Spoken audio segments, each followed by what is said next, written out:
All right, guys, let's talk about this workout for Friday. The first movement, split squat.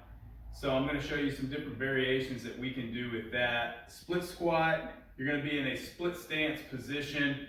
So it looks like a stationary lunge, but I like to call it a split squat because we're not actually lunging out into any sort of position. So let's say the weight I'm going to use, well, first off, let's just say I use body weight. So if I get myself into this split stance position, this right leg is out front. This is the leg I'm going to be working. Left foot back here is really for balance purposes. So if I'm going to go through this exercise, I'm just going to put my hands up here.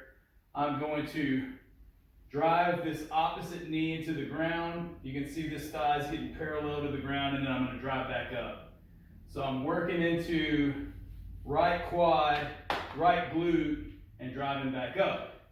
Now, if I have some weight, we're going to do a pretty high amount of repetitions on each side. So 15, I'm going to want to choose my weight wisely.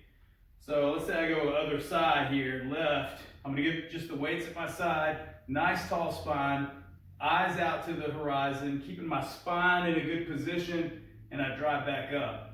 So a little bit of a balancing act here too, working the front leg, in this case the left, and then driving back up. If you have a ruck, you can put your ruck on and you can do the same thing. So those are some different variations for the split squat, challenging your balance. I love it also because it's some unilateral strength exercise too, because we're going to be using it, predominantly using one side at a time. So that's a smart way to try to eliminate any kind of muscle imbalance, any kind of weaker side, which we all do have a weaker side. So get after that. So directly after those split squats, we get plyometric. We go into these iron mics, split lunge jumps. I'm going to drop down, I'm coming up, down, just switching, alternating as we go. All right, so now we're going to do this plank with an alternating reach. So this one is designed to challenge core strength. We're trying to resist any kind of excessive rotation as we do this. So I'm going to set myself up into a solid front plank position.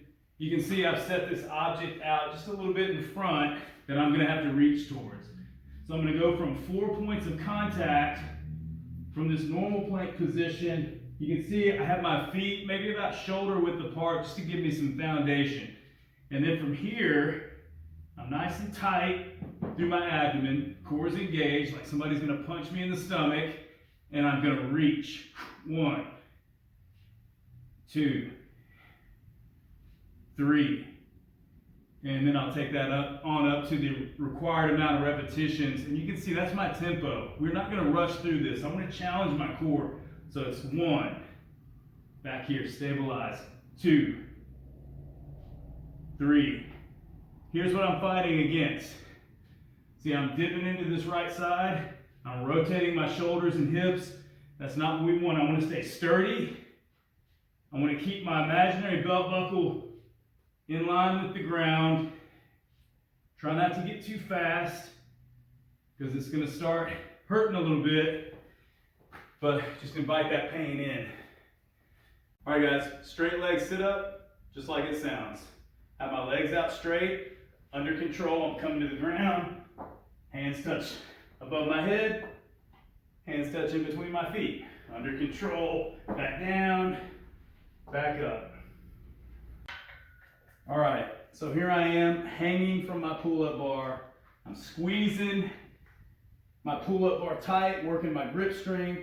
I'm letting myself hang.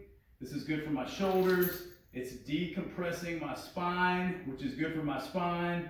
Now, if you don't have a pull-up bar yet, which you need to get a pull-up bar, that is just essential. If you don't have a pull-up bar, here's what you're going to have to do. It's not the exact same, but you're just going to get back on the ground and you're going to hold a hollow body hold. So I'm going to get into this long lying position And I'm gonna bring myself up into this position here. So I have my chin down into my chest, my arms are extended, I'm reaching out with my hands, I'm gonna point my toes, I'm feeling my core, you can hear my voice, I'm working, and I wanna reach out because I want my shoulders to be active here. So you're gonna hold that for 30, trying to work up to 60 seconds.